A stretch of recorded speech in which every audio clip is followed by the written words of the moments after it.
देख रहे हैं नेटवर्क 33 राजकुमार के साथ। तो चलिए बढ़ते हैं आज की कहानी की ओर। दोस्तों, उस रात में लखनऊ स्टेशन से दिल्ली के लिए रवाना हुआ तो मुझे ये पता नहीं था कि लखनऊ से दिल्ली का ये सफ़र मेरी ज़िंदगी के पन्नों में इस कदर छप जाएगा।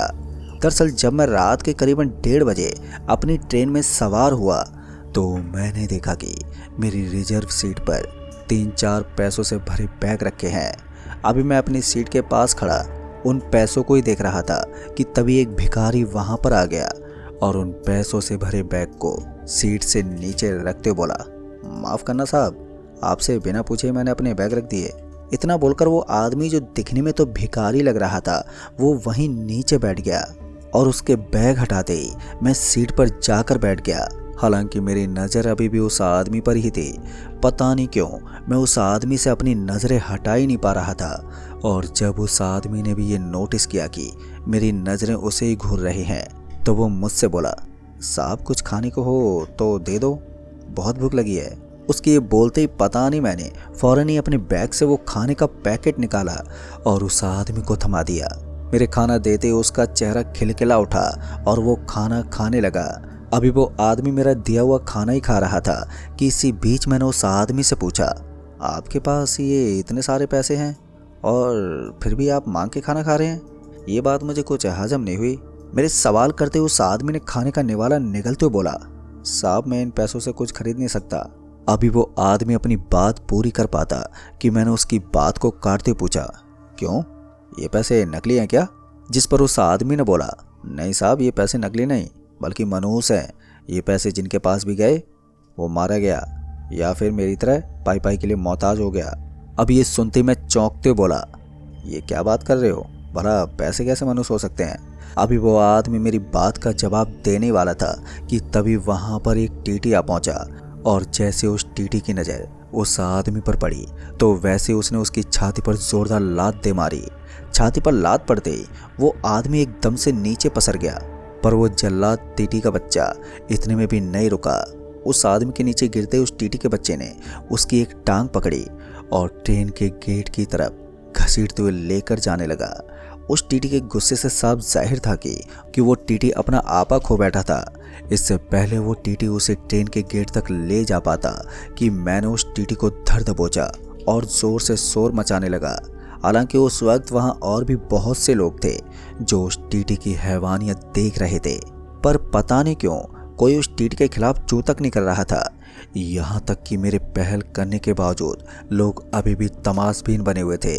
और जब मुझे इस बात का एहसास हो गया कि मेरे शोर मचाने से किसी की मदद नहीं मिलेगी तो मैंने अपना पूरा जोर लगाते हुए उस सन की टीटी को किसी तरह से उस आदमी से दूर लेकर जाने में सफल हुआ। अभी मैं उस टीटी को शांत करने की कोशिश ही कर रहा था कि इतने में ही वो आदमी जिसकी छाती पर टीटी ने मारा था वो उठ खड़ा हुआ और जोर जोर से हंसने लगा। उस आदमी को वैसे देख मैं फिर एक मर्तबा चौंक गया। अभी मैं कुछ समझ पाता कि दूसरी तरफ वो टीटी जो कुछ देर पहले उस आदमी की जान लेने पर आमादा था वो फूट फूट कर रोने लगा। अभी मैं हालात को समझ पाता कि वो आदमी अपने पैसे से भरा बैग लेकर ट्रेन के उस कंपार्टमेंट से चला गया और उसके जाते वो टीटी भी अपने आंसू पोंछता हुआ वहां से चला गया।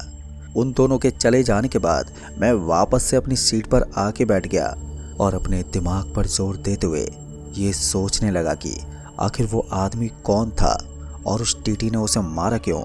खैर इसी सोच विचार में समय गुजरता रहा और समय के साथ साथ सफ़र भी, और फिर अगली सुबह मैं अपने गंतव्य पर पहुंच गया।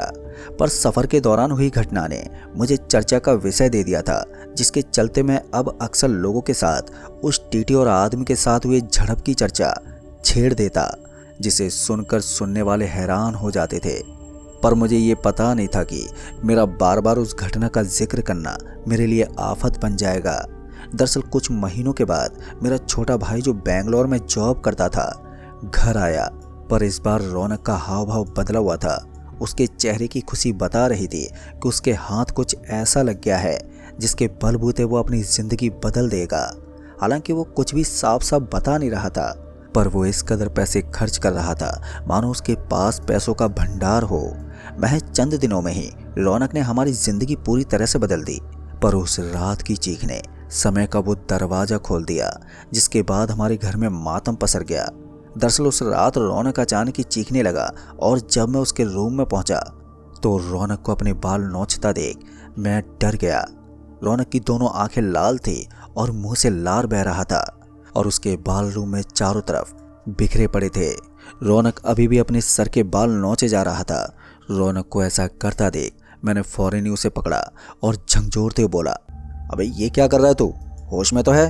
पर रौनक मेरे किसी भी सवाल का कोई जवाब ही नहीं दे रहा था, बल्कि अब वो अपने पुरजोर से अपने बाल नोचने लगा। एक पल के लिए मुझे ऐसा लगा कि रौनक को मैं संभाल ही नहीं पाऊंगा, पर कुछ देर की जोर आजमाइश के बाद जाके कहीं रौनक शांत हुआ। रौनक तो शांत हो गया था, पर अब मैं घबराया हुआ था। मेरी सांसें चढ़ी हुई थी और सीने में एक अजीब सी धड़कन हो रही थी। शायद मुझे उस खतरे का आभास हो रहा था जो हमारी दहलीज पर आ खड़ा हुआ था। फिर करीबन आधे घंटे बाद जाके रौनक को अपनी हालत का एहसास हुआ, जिसके बाद वो फूट फूट कर रोने लगा। रौनक के रोने की आवाज़ सुनकर बाकी के घर वाले भी रौनक के कमरे में आ गए और जब उन्होंने रौनक को उस हालत में देखा तो सभी के होश उड़ गए। सभी के चेहरों की हवाइयाँ उड़ गई थी।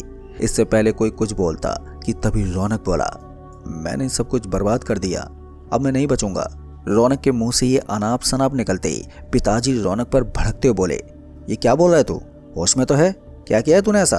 पिताजी की ये सवाल करते ही रौनक ने जवाब देते हुए बोला कि मैं जब यहाँ पर आ रहा था तो ट्रेन में एक आदमी मिला जो भूखा था।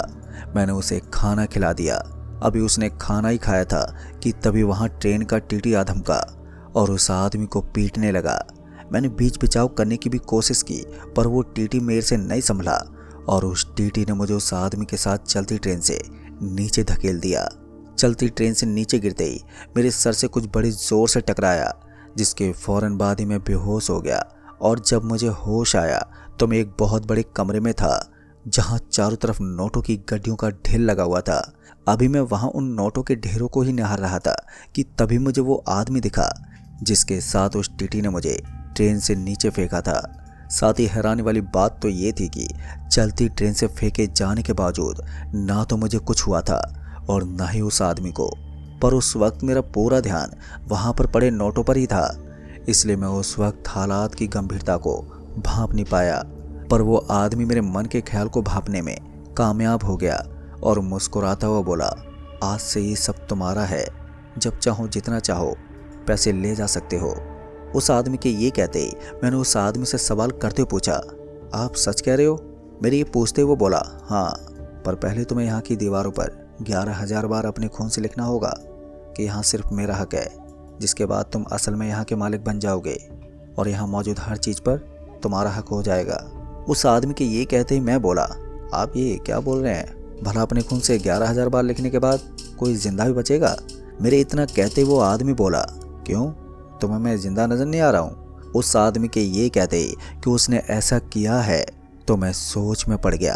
फिर जब उसने मुझे वो दीवार दिखाई जिस पर उसने लिखा था कि यहाँ पर सिर्फ मेरा हक है, पर अजीब बात ये थी कि वो ताज़ा था, मतलब कि देखकर ऐसा लग रहा था कि दीवार पर अभी ही लिखा गया हो। और जब मैंने यही सवाल उस आदमी से किया तो वो आदमी बोला कि यहाँ वक्त का कोई दखल नहीं है। वैसे तो मुझे उसी वक्त वहाँ से चुपचाप जाने की बात करनी चाहिए थी, पर मेरा इरादा तो उन नोटों की गड्डियों को हासिल करना था। लिहाजन मैंने बिना कुछ सोचे समझे अपने खून से लिखने को तैयार हो गया। मेरे तैयार होते ही उस आदमी ने मुझे एक बड़ा अजीब सा काले रंग का कलम दिया जिसकी निब बहुत ही तीखी थी। मुझे वो आदमी कलम थमाते बोला, ये कलम की निब तुम्हारे शरीर के जिस भाग को छुएगी उस भाग से खून खींच लेगी और भूल से भी दोबारा उस हिस्से पर कलम की निब रखने की भूल मत करना, नहीं तो तुम बचोगे नहीं। उसके कलम पकड़ते ही मैंने बिना सोचे समझे दीवार पर लिखना शुरू कर दिया। मुझे ये तो पता नहीं कि मुझे 11,000 बार लिखने में कितना वक्त लगा, पर जब वो आदमी अचानक ही हंसने लगा तो मैं रुका और उस आदमी से उसके हंसने की वजह पूछी तो उसने कहा, आज से ये सब तुम्हारा हुआ। इतना बोलते वो रोने लगा और रोते हुए वहाँ से चला गया। उसके वहाँ से जाते ही मुझे एक अलग सी शक्ति का एहसास हुआ, जिसके बाद मैंने जैसे ही घर के बारे में सोची तो वैसे ही मैं उस बड़े से कमरे से बाहर निकलकर अपने गांव पहुंच गया, जिसके बाद से मैं समझ गया कि मेरे सोचने मात्र से ही मैं यहाँ पर आ जा सकता हूँ और फिर पैसे लेकर वापस आ जाता था। पर अब मेरे दिमाग में एक आवाज़ गूंजने लगी है जो मुझे कहीं बुला रही है। मुझे लग रहा है कि वो आवाज़ मुझे मार देगी। दोस्तों, रौनक की बात सुनकर अब हम सभी घर वाले डर गए। खैर, हमने किसी तरह रौनक को दिलासा दिया कि हम उसे कुछ नहीं होने देंगे। पर जब सुबह हुई तो रौनक गायब हो गया। हमने उसे काफ़ी खोजने की कोशिश की, पर वो हमें अभी तक नहीं मिला। यहाँ तक कि मैंने उस टीटी का भी पता लगाने की कोशिश की, पर अभी तक उस टीटी का कोई भी अता पता नहीं लगा। पर मुझे अच्छे से मालूम है कि उस टीटी को उस आदमी के बारे में सब जानकारी है और मैं उसे ढूंढे बिना मानूंगा नहीं, चाहे कितना भी वक्त लग जाए। तो दोस्तों, इस कहानी में बस इतना ही। कहानी आपको पसंद आई हो तो वीडियो को लाइक, शेयर, कमेंट ज़रूर कर दें। तो मैं आपका दोस्त राजकुमार जल्द ही मिलूंगा ऐसी एक और डरावनी घटना के साथ। तब तक के लिए बाय एंड टेक केयर।